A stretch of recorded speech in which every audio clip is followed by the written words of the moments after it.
Kā var ietekmēt lēmumus Saeimā un inicēt likumus?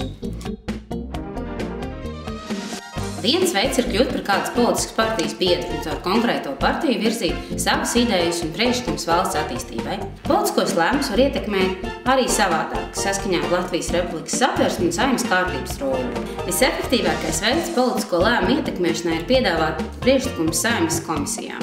Saeimas komisijas tiek uzskatītas par galvenajiem ietekmēšanas avotiem. Tās ir atklātas un tās var apmeklēt tik viens interesēts. Šis ir tas veids, ko visbiežāk izmanto nevalstiskās organizācijas interešu aizstāvībai. Šī ir tā vieta, kur var nākt ar konkrētiem priekšlikumiem likuma grozījumos vai arī ierosināt jaunu likumu izveidi. Cits veids, kā ietekmēt politiskos lēmumus, ir aicināt Saeimas frakcijas atbalstīt jūsu priekšlikumus. Saeimas frakcija ir no partijām un partiju apvienībām ievēlēto deputātu tikšanās vieta. Šeit var ietekmēt politiskās partijas viedokli, atbalstīt vai neatbalstīt konkrētu priekšlikumu. Lai ietekmētu politiskos lēmumus, var arī rakstīt vēstules konkrētai komisijai, frakcijai vai deputātam. Cita iespēja politisko lēmumu ietekmēšanai ir tikties ar konkrētu deputātu un mēģināt pārliecināt par jūsu idejas svarīgumu, lai viņš turpinātu paust šo konkrēto ideju.